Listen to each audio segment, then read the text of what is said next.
There we go.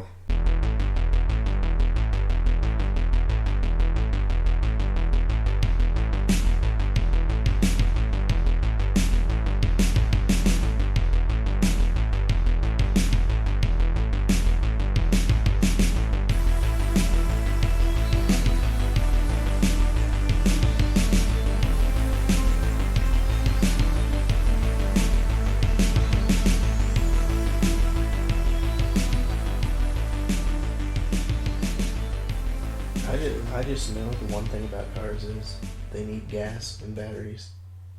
Welcome to the podcast, everybody. Oh, no. Keeping that in there. I'm keeping that in there. I don't know why, but, oh yeah, that's right. We gotta introduce ourselves. I'm Cody Bowden. And I'm Derek Brown. Welcome to the good, the bad, and the bloody. And for this episode, we went back to our roots. Back to the root. No, we didn't watch Roots. No, why would we? That's not a horror movie. That's only a horror movie to the blacks. It is, I was gonna say. No, I think it's more scary for white people because they have to experience all the white guilt. I don't experience any white guilt.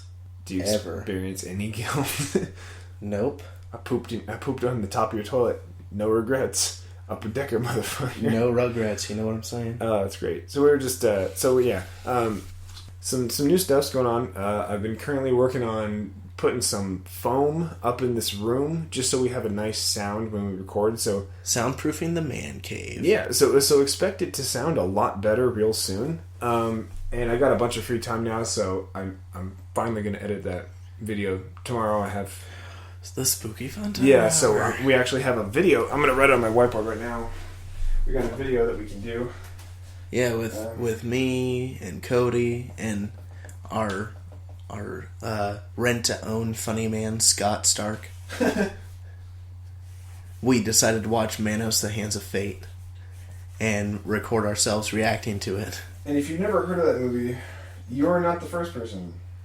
Yeah, if you've not heard of it, then congratulations. Because now that we've seen it, we just kind of feel like... I have a feeling it's going to be... Although people are going to be really excited that it's a video, they're also going to be like, this is the worst movie I've ever seen. Why are you dragging me through half of it? To which my reply is, fuck you. It's because, fuck you. I watch most of these bad movies by myself. It was a miracle that I got even you and Scott to watch it with me. Now the question is, are we gonna edit the video down to just the best bits? Okay, so we're not gonna actually show the entire movie back and forth. No, hell no. Because there are a lot of spots where we're just watching it and the movie's just playing. Yeah, we're just like... It's a very repetitive movie. It's one of those movies that when you see the trailer, it's the whole movie. Which, speaking of that, what was that movie it was some weird... I gotta mention that. The independent music one? I have no idea. I Always the Night, Always, or some bullshit.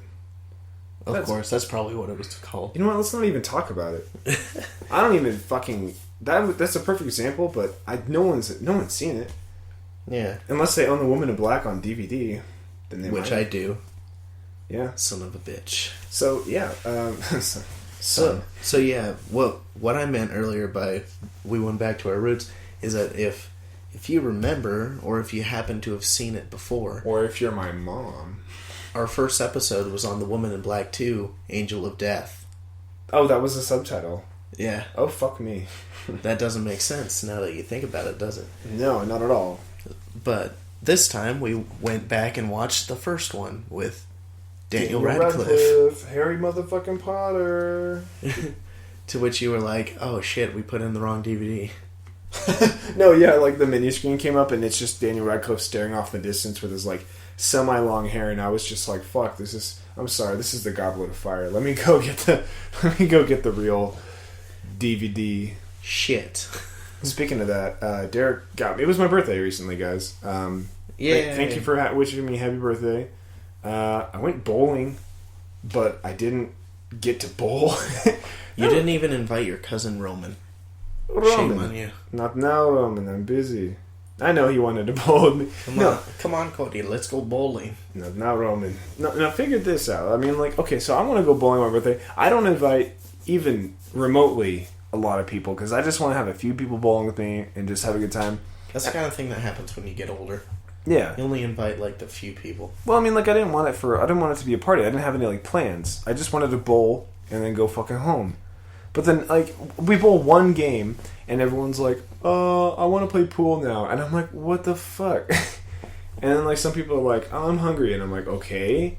And they're just like, Cody, where do you want to go? And I'm like, what the fuck? I want to stay here and bowl. What the fuck is wrong with you people? Yeah. Just... I was all ready to get on my Sunday shoes. Yeah, dude. Well, and cut loose. Well, fucking wait. You mean bowling, or like you actually wanted to go out and do stuff?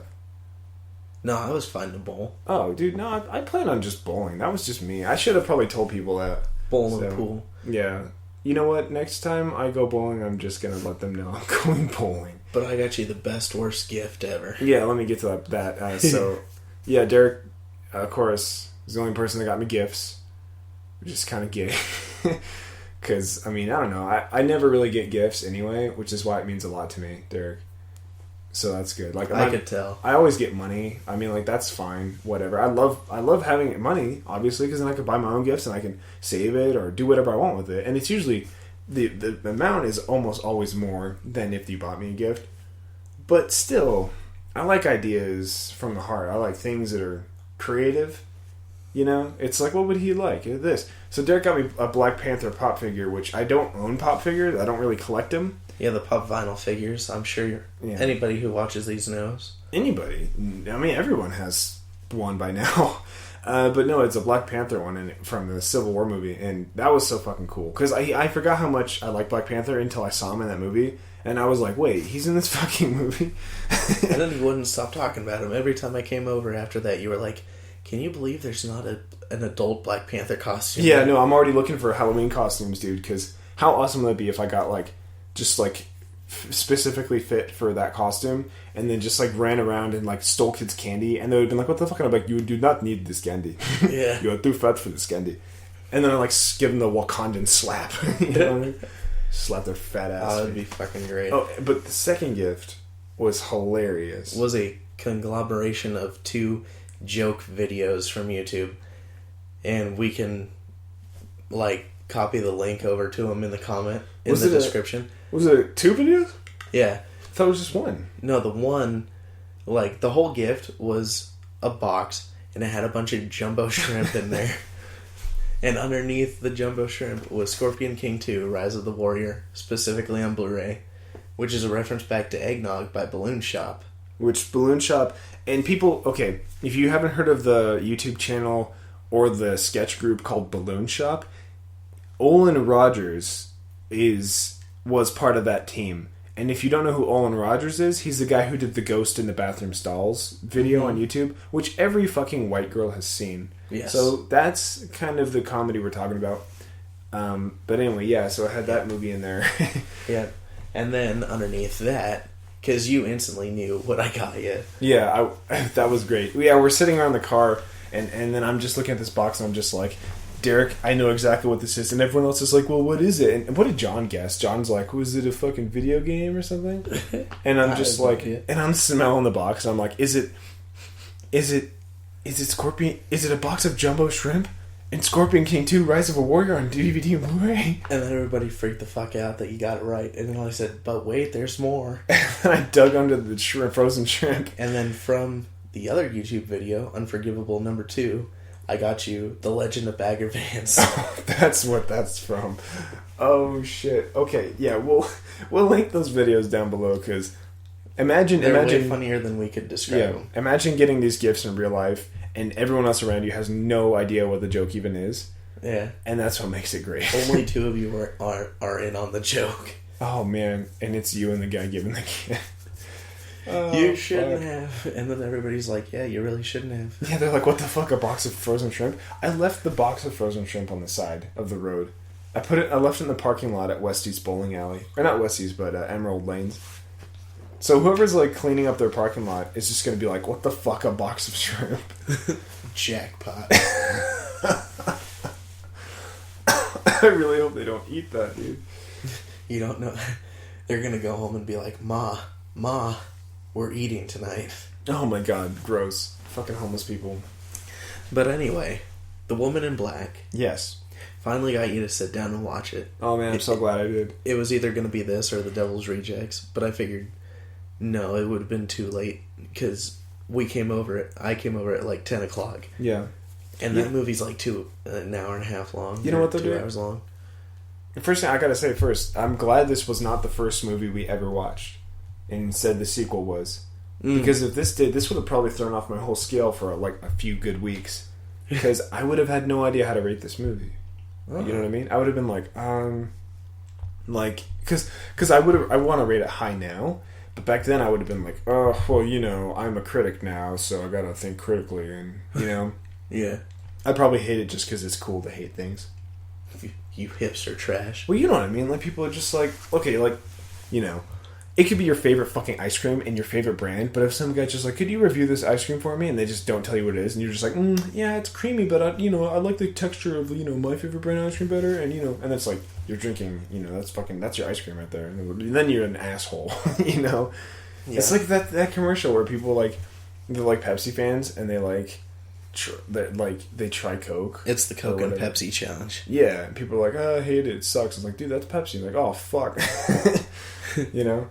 This tastes like metal shavings. Well, it's Pepsi. Oh, shit. There's nickel and they're wearing a Pepsi shirt the whole time. They're like, oh. I mean, I'm wearing this ironically. Dude, we have a vendor that comes into my store who works for Pepsi, and he will buy a Coke. It is the most savage fucking thing. I love it so much. Oh, that's beautiful. And even if it's not Coke, it's probably unawarely to him Coke product, like Monster. Oh, wait, no, Monster's not Coca-Cola. I have no idea what actually, Monster I think, is. Oh, fuck, I have no idea. I know Monster is one and Rockstar is the other, but we digest. Yeah, we don't do brands on this show, except for Dr. Pepper. It's the taste you can taste. Oh, man. 23 herbs and spices. I feel like a whore now. But whatever. I don't care. So, Woman in Black, the 2012 original movie to our first episode. And you said this was a remake. This is a remake of a made-for-television movie from the 90s, I think. Like 92, 93, I think. And I don't know about or that. 1989 at the original. How sure are you about that, though? Pretty sure. I'm not sure about the year, but I know it's late 80s, early 90s. So it is a movie based off of a TV show, pre-existing TV show, or movie? Which a made-for-television movie. Oh, which itself was based off of a book. Well, what the fuck? What was the name of the book? The Woman in Black. Oh, really? Yeah. That simple? Yep. Oh man, I kicked the table. That's gonna sound horrible. Why would you mess with something that's not broken? You know. I don't know. Well, I mean, I guess I could see why they remade it if it was a directed movie or directed TV movie, like, and it had potential, right? Yeah. Maybe they saw it and they were just like, dude, if we throw some money at this, it'd be a fucking gold mine. And I could see that with a lot of things, like, you know. That's how it is with scary movies, anyways. Yeah, and really any movies is like, any movies with a big budget can be great. Like, okay, let's say you know Clifford the Big Red Dog. He has a TV show. Oh Jesus! Can you imagine a movie? I could easily see a movie. I don't know what it'd be about. Maybe it's like an animated movie. Please don't make a live action. No, it'd be like Curious George, and then Jack Johnson can do all the soundtrack for it. Good. Oh, that'd be fucking dope, actually. Fuck, Good. Guys, get on that. Clifford the Big Red Dog's Big Adventure. Oh, Shotgun come on. that idea. The title is in the fucking name. Yep. Clifford the Big Adventure. The Big Red Adventure. Paint the town red. No. He goes on, he gets rabies and he kills people. There's a Western I just saw recently that gave me a whole new context to Paint the Town Red, but I can't talk about it here. So, anyway, let's talk about this movie. Yes. So, Daniel Radcliffe, Harry Potter himself, artist formerly known as Harry Potter. He plays Arthur Kipps, this real estate guy. Yeah. And he has to go to this old house, the Eel Marsh house, to do some paperwork on this woman who died a month prior. Yeah. Named Janet Humphrey. Yeah, it was Janet. All you know is it was Janet. Damn it, Janet. And this goes with the whole baggage of he's a single dad because his wife died given birth. Also, his bills are overdue, so he really has to sell this deal. Yeah. Seal the deal. It's just him and his son. What's his name? Thomas? Fuck it, who cares? I can't remember. Yeah, I don't really remember. He's only in there for a little bit. That's not really important, honestly. It's not like the kid like shows up and it's like, oh, the kid. It's just important he has a kid. Yeah, really, because I mean, you can tell the love's there, and that's all that matters. Yeah, you look like your mother. Yeah, it's not like he needs to be like fucking Skype calling him, like during the movie, just like, oh yeah, he has a son. It's like you can just put that in the back of your head because the whole movie's about something totally different. Dude, I would have actually given this movie a really big high five if, like, it's Victorian England, but then all of a sudden in the middle of everything, like, Skype call. Just Guess I'll see you tomorrow. Boop. We don't have good service out here. Damn it. Fuck Verizon. He's like on his BlackBerry, just like in the office, just like fucking ghosts. Uploads to Twitter. Fucking ghosts, lol. LOL. Oh man, taking selfies with the ghosts.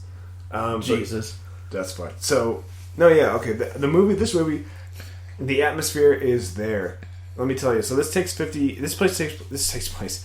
What, like 1882 or so, right? Either late 1800s or early 1900s, because the county that he ends up going and visiting, there's only one car in the whole That's right. county. And actually, it didn't look like a car from like the 1903 era. It looked like pre-T-Mobile kind of thing. I think it was like 1910 or so. It had to have been past 1910 in this movie. There's no way. Yeah. Just because the style of the car. But anyway, so yeah, this movie takes place a little bit before quite a few decades before the second one, which is like during World War II. Yes. Some time in that, and that was so weird, man, because it's still old. But now you realize how old this house is, because it's old even in 1910. Yeah. And there's a lot of tombstones all around me are familiar faces. Yeah. Kind of thing. Like it was a castle. Pretty much. Like half the island is just a cemetery. Yeah. Surrounding the house. I mean, I couldn't imagine how. That's why I think like a lord owned that house or something, because it's like way out in the middle of nowhere in this marsh, and it's like blocked off. And oh, it's the worst kind of house too. Like, not only is it far off from everybody, and it obviously takes a trek even by car or carriage. And it's this crazy dirt road they built in the water. Like, what the fuck? The fucking tide comes in and takes out the whole path to it. How did they build that path, man? Even for the movie, like, if it wasn't already there, like, did they just get a bunch of, like, slaves and just, like, shovel dirt into the marsh? Of course they had slaves. They didn't have white guilt back then. But at certain times the tide is up, or the tide is up for, like, 8 hours, it seemed like. Yeah. Because they dropped them off at 3, and they'd be like, well, we'll be back at 11. And it's like, motherfucker. Well, I just told you I saw spooky shit yesterday. But they have no choice. It's either they stay there with them and then they leave as soon as possible, or they drive back as soon as the tide goes down. And honestly, what would you do? Yeah. Here's a couple things. What's that? I'll just point out this bit real quick, because of course scary movies always have that kind of common sense thing where it's like, you fucking idiot, you should have done this. The tide couldn't have come in just suddenly, right? No. So what he could have done was just run in there, grab all the paperwork he could, fucking hustle back out to the car, and then drive back out before the tide goes in. Oh, well, he did not have to stay there and do the paperwork. No, yeah, there's hours of... Yeah, that's true. No, there's hours of just, like, time where they just drive back and... I mean, okay, yeah. But that's the only thing, and I just wanted to get that out of the way real quick, because that's my only complaint about the film. That's true. Why did he have to stay there? He didn't really have to at all. But he was still discovering stuff while he was in the house, though, to be honest with you. Yeah. Like, he would find shit. Maybe that's why he just wanted to explore the house in its entirety. Because when he's there, he's not just sitting down looking at the paperwork that long. He's doing that at night when he's nothing else to do. Yeah. Otherwise, he's exploring the grounds. So, like a jackass. Yeah, even then, I would just say, like, I don't know why this town didn't, like, camaraderise and just, like, get together and just be like, hey, we need to burn this bitch down, or, like, hey, you know what? Like, let's all just go in there at once and just ransack the place. Like, one of them's a construction foreman. All right there, boys, tear it down. Pack it up, pack it in. We gotta get this ghost bitch out of here, eh? Yeah. Oh, well. Goddamn hoser. Yeah, I thought the second movie had, like, good, like, at least, like, tone to it, which is why we rated it so high back then. Gave it a 7, I think. Yeah, but this Both movie has exactly that and more, because honestly, it's a fucking scary movie. This is a really scary movie, actually. Oh, like, man, that was way too... Yeah. I did not realize how entertaining it was to watch this movie and then hear you on my left going, oh, shit. Yeah, no, every fucking turn is like oh, fuck no. And then it doesn't really happen, or it does. Either way, it scares the shit out of me. Yeah, because the movie does the whole setup thing, and then it has 2 distinct periods where it becomes just a scare-palooza. Which is like, not really, I guess not, it is jump scares, but it's also like, you can also just see stuff before jump scares. Yeah, half jump scares, half what the fuck was that kind of thing. And so, like, every minute there's something new, and you're just sitting there on my side going, oh, yeah, fuck. and a great thing about this is, it's literally just Arthur, Daniel Radcliffe's character. It's just him in his house alone all the time. It's just that him. Dog, but yeah, the dog has no personality. Yeah. But no, yeah, it's just him the whole time, and every time something scary happens, it's not like every scary movie now where only the audience sees it, and then, you know, the people that are getting, like, the victims are just, like, laughing, and they're like, ha ha ha ha, this is such a fun vacation. What a story, Mark. Yeah, and you just see, like, Jason Voorhees walking around in the background, and it's like, oh no, only the audience knows, they're gonna get it. Arthur in this movie sees every fucking crazy and he hears paranormal, every creak, every knock. Yeah. Sees every ghost. Yeah, when he sees a fucking face in the window, he fucking sees the face in the window, and he's just like, what the fuck? Yeah. And he runs in there just like, who the fuck is here? And when he sees, like, you know, like a handprint slam against the bathroom window, and, like, he fucking sees it. He's not going crazy. He's just like, what the hell? And he can't explain it, but he's trapped there. Yep. He can't just wait outside. I guess he could. I don't know why he didn't in some parts. But he just... I would have, because I'm a big bitch. You can't handle the shit. I guess... I would have walked outside, sat right at the gate entrance, and just sucked my thumb for like 5 hours. I mean, it's a movie. Someone's got to guide you through it, right? Mm-hmm. But in all honesty, he's the bravest motherfucker I can think of.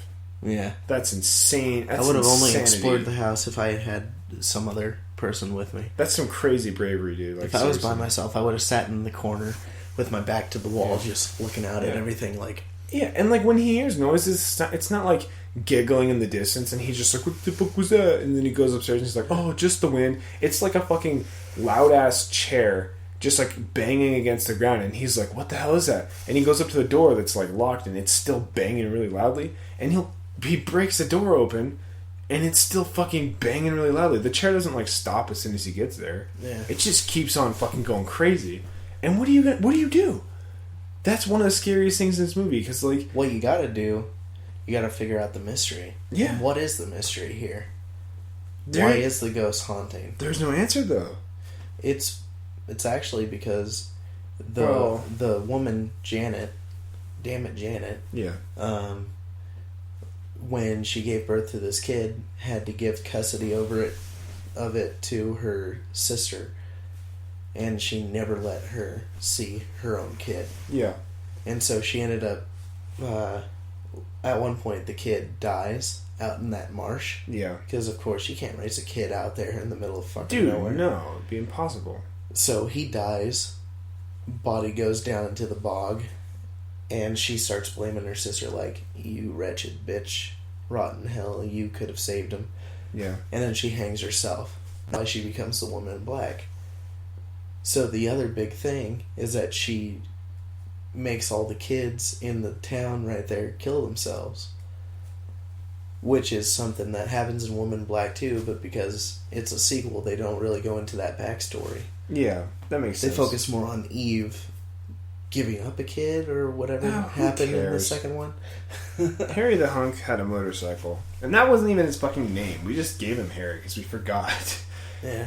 But, no, it's just terrifying because this is a great example of, like, what would actually happen if, like, you walked in on a ghost and it was still being a ghost. Yeah. Like it just didn't stop for you because, like, it was scared of you too. It just, like, fucking didn't give a fuck, you know? Like, extreme haunting. Why would a ghost care about you? It's dead already. What can you do that's worse? Kill it again? No, but that's, like, one of my biggest fears is, like, hearing noises, opening up a door, and realizing that those noises are the worst possible thing I was thinking of. And it's also not going away. Yeah. Right? You open up the door, and not only is it just in your head, it's like... It's that bitch in the clip. Like you hear like rattling, and you're just like, I hope it's not a spooky skeleton. And you open up the door, and it's a spooky skeleton just right in the middle of your room dancing. And the worst bit about this movie, worst bit in the best way possible, is that, you know, in a lot of other scary movies concerning ghosts, they'll sit there and go, yes, the ghost was wronged in some way, and that's why it's there. Yeah. So what can we do to reverse the curse, you know? Oh, yeah. So both in this and Mama, they try and do the thing like, well, if we restore the kid, the dead child, with the mother, maybe that'll make her rest. Yeah. So Harry Potter goes and fucking digs up this kid's body in the bog, brings it back to her dead body, and buries them together. But nope, that doesn't fix shit. No, it didn't. It didn't do anything. And that gives away like the saddest fucking scene ever. And it didn't do shit in Mama either, but anyway. Yeah. Yeah, that train sequence when... Oh, so sad. When Arthur Kipps, Harry Potter, Daniel Radcliffe, whatever you want to call him, meets his kid again on Friday and sees them. He starts running off towards the train that's coming because of the woman in black. So then he jumps down into the train tracks to try and protect his kid, and they both end up dying. Yeah, and it's so sad. And then like they both snap to and realize that they're dead. Well, he does, not this boy.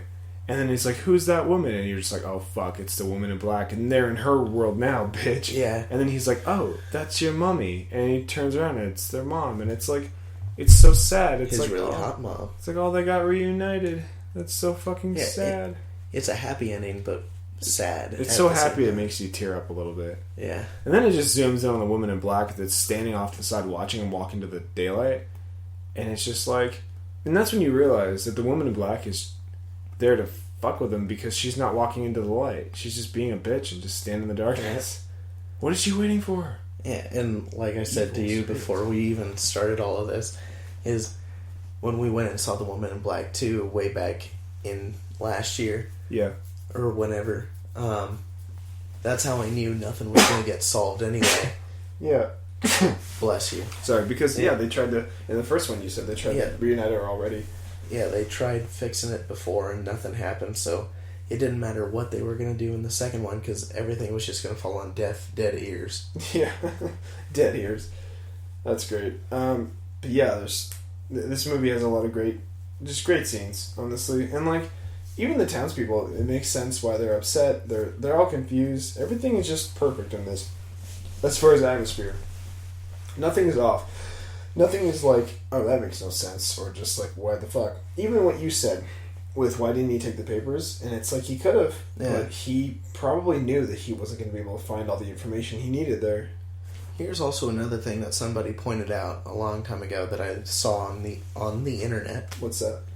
Is really Daniel Radcliffe had no danger presented to himself.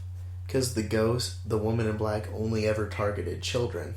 Oh, shit, that's true. So really, the whole thing is just her fucking with his head until she can get a target, which is his son. Oh, so shit. Really, he was in no danger the whole time. But how come if he saw her, she would go out of the house and, like, haunt the children of the nearby town? Why was that? I have no idea. Penis envy. Yeah. No, children envy.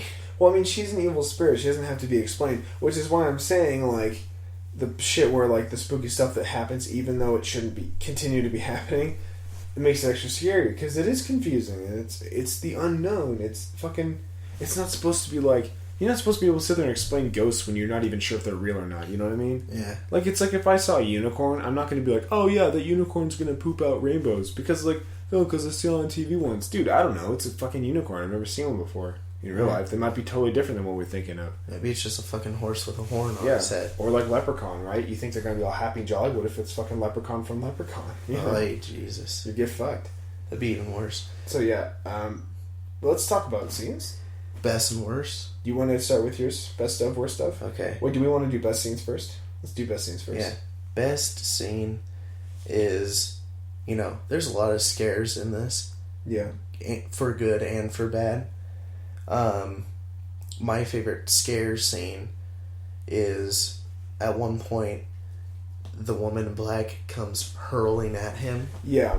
And that's a scary scene. Like Mama almost. Just kind of ghost lunge, Yeah, that's what you call it. Yeah, the ghost lunge where... They just kind of float. Like you said it perfectly before. They float towards you like a chess piece. Just sliding across the floor, basically. So, like, if you've seen Harry Potter or if you've played the chess game on your computer where it's a 3D rendering of it. Yeah. And they just slide. Except instead of, like, slow, it's very fast. But they're not flying toward you, like, off the ground. They're... on the ground, but still flying at you. Yeah. That terrifies me. It scares the shit out of me, too. Yeah. Because it's not normal, man. Like, not only did she start off on screen, but way in the back, so it's almost like oh shit, that's not a shadow. That's no moon, Yeah, no, that's shit. That's this thing, when you were saying there's a bunch of jump scares, like, there is, but... There's also scenes like that where, like, it goes black in the corner and then she just, like, fades in and then, like, the rest of the hallway slowly starts shutting out and then she's, like, moving up with the shadows and you're just like, oh, fuck, she's getting closer. Oh, fuck, she's getting closer. And then he goes around the corner and he's like, where is she? And all of a sudden, whoosh, just flies around the corner. Yeah, that's certainly a runner-up for me is when the hallway lights extinguish. But that's right before that ghost launch. Yeah. So you can count that as the same scene, dude. So it's the all approach. Yeah, the foreplay and the lunge. Everybody likes a good bit of ghost foreplay before the real spooking. That's all I'm before saying. You spook yourself. But best check yourself before you spook yourself. Oh man. But yeah, ghost lunges are just too unnatural. Like Mama does the whole flying, floating kind of thing. But it's all twitchy and weird, But even in other scary movies, they'll just have it appear out of nowhere and then fly at you. Mm-hmm. But this does the best of both worlds because it's on screen in the back and you're like, oh shit, oh fuck, it's coming right at me. Yeah, and then it does the... Yeah. And there's nothing you can do about it. Stop the ghost. I'm getting out of this house. Yeah. I can't take it. There's someone in the marsh. He's coming. And there's nothing you can do about it. It's so damn good. But that was actually... my favorite. That's my second favorite scene. But not for the lunge part, because that's always scary. But for the approach part before, because obviously it's terrifying. The hallway fade. The hallway. But my favorite scene has to be when I was shitting myself over the door being like the room when he's first trying to open it. And like it's like so fucking loud, like the rocking chair. It's just like boom, boom, and it's just like over and over again. And he's just like, okay, there's definitely some goddamn motherfucking thing in there. There cannot be nothing in there. It's like so loud. Spooky stuff is going on in there. Yeah. I must get in there. So he's like trying to open the door and he's like banging on the door just like, trying to open it. And he runs downstairs and grabs a hatchet. But when he comes back up the stairs the second time, the door is wide open. But here's the thing, guys. The door is wide open, but the fucking loud noise is still going on. And instantly you were like, don't tell me that's a fucking rocking chair. Yeah, and then please, for the love of God. And he peeks in the corner, and what do you know? There's a rocking chair going absolutely bucking wild. and Daniel's just staring at it, and he goes right up next to it, and he's just like, what the fuck? And it's still just freaking the fuck out. It's still going to town. And then it cuts to the chair for a little bit, and you see the woman in black sitting it for like in a split second, as it's just kind of like going like past the camera. And that one little like fucking second just scared the shit out of me, dude. I was like, oh fuck! And then it goes back and it just shows Daniel's point of view where there's nothing in there, and it, oh my god, dude, it's so terrifying. Yeah. Oh fuck, man. Worst scene. Worst scene. I know you thought the hanging bit was kind of funny. I thought it was really funny. There's a scene where Arthur gets kind of jump scared, and he's in that same room, and he sees like the woman hanging herself from the ceiling, and she just kind of like bounces around when she like the rope like fully snaps her back, and it's just like, what the fuck? So it's just this like lady bouncing around. Daniel's like, what the fuck? Ah, shit. But I don't know if that would be my worst scene. I think what would my worst scene be? Do you have one? Mine would be when he first, the front door is kind of creaking, like the doorknob's twisting around and all this because stuff. the sun, like the boy, like rose from the marsh. Yeah, he's just watching it. And so he drops the candle and tries to light it back up. Yeah. And as soon as he lights it back up, all of a sudden you see the kid covered in mud and shit. That was right after the hanging bit too. Yeah. So, yeah, the kid's just covered in shit and poop and mud and marsh and whatever. It doesn't matter because it looks stupid, in my opinion. Yeah, I don't like kids that are like trying to be scary. Scary kids aren't scary to me. Yeah. Like Children of the Corn, that does nothing. Does nothing for me. Absolutely not. Maybe once you're a parent, maybe it comes full circle. Like when you're a kid and you see other kids being creepy, it's like, oh shit. Yeah. When you're an adult, it's just like, whatever. But maybe it happens again when you're a parent. Who fucking knows? But yeah, the kid being all dirty and shit, like, I had a mental picture in my head that was way better than that. Yeah. So you gotta almost leave that up to the viewer's interpretation, kind of thing. Yeah. So that's my worst. I'm trying to think of what my least favorite scene is. It's really hard with this movie. Nothing was really stupid, especially since it's just Daniel Radcliffe most of the movie. Even with the one woman that kind of goes psychotic, like, my son also likes to draw. No, because it's like, it's kind of, okay, she's kind of crazy, but because like, I know some people had an issue with that. Yeah, but I don't see why. It's nuts, but it's a bit of realism. She's very traumatized, and she actually seems to be able to communicate with her son on some level, because at one point she does. Yeah. Right? And the dogs are cute. Her dogs are cute. So what do you do about it? So cute, you wanted to laugh. Yeah. I think my least favorite scene was probably, oh goodness, I suppose when he's at the police station and the kid's like, she drank a bunch of lye, and he's like, oh fuck, constable, and she's just sitting there like, and she dies in his arms, and it's just like, fuck, these kids are so stupid. It like, must have been something he said. She just died in his arms tonight. Oh my god, Jared. But no, like, they could have gone anywhere else. They just like took her to the police station. Like, I don't really understand that. Took her straight to the person who last saw the woman in black. Yeah, really, that's a good fucking idea. But that's not necessarily a bad scene. I really can't place it, man. Well, I have no idea. I think it would probably just be the hanging scene because it was so silly. There's some scenes that I questioned, like when he sees her in the window, and then he runs up there and like looks out the same window, and he's like, "What was she looking at? Who was here?" And then she like pops up behind him and like also looks out the window. Yeah, it's just like, what was the woman in black thinking? Like, wait, what the fuck's he looking at now? Is my boy out there? Where is my boy? Oh shit, what up? It's Dad Boy. Oh shit. Oh no. That boy in black. Oh god. Alright, Derek, out of spooks, what do you rate this out of 10? Alright, shit. Well. Shit is not a rating, Derek. Shit out of 10. So what is this, Fox? No, well, let me tell you, like, retroactively, I would take back the woman in black 2. I'd bring it down to a 6. Yeah, a 6 or a 5. Easily. This movie, though, in retrospect, because this movie is leagues better than its sequel, which is sad, but whatever. Yeah. It happens with horror movies. I would give this probably an 8.5. Yeah. I can't quite give it a 9 in my own opinion. Why? I don't know why. Well, to be fair, I know other movies that I would give a 9, and it's just not quite on the same league as those, in my opinion. Well, because it's a little bit too mysterious. Like, you want some closure or some answers, not just, like, leave her hanging around for murder 6, you know? And again, it has some of those things that are, like, from other movies that I find silly in other movies. Yeah. So... It's a great ride, but not necessarily a complete story. That's the problem. But you know what? Like I said, the whole thing with that woman, like, going crazy with her kid, like, oh, he also sketches, and all of a sudden she provides clues. Yeah. She's the only person who provides clues to all this. It just seemed a little crazy, so... Yeah. You know... So I stand with 8.5. Yeah, it can be silly, but you know what? 9 out of 10, I would ride again. 9 out of 10? Yep, I give this movie 9 out of 10. I don't know. Awesome. Okay, I would give it like an 8 like you, but it's Daniel fucking Radcliffe, man. He's awesome. Like, I would love to hang out with him sometime.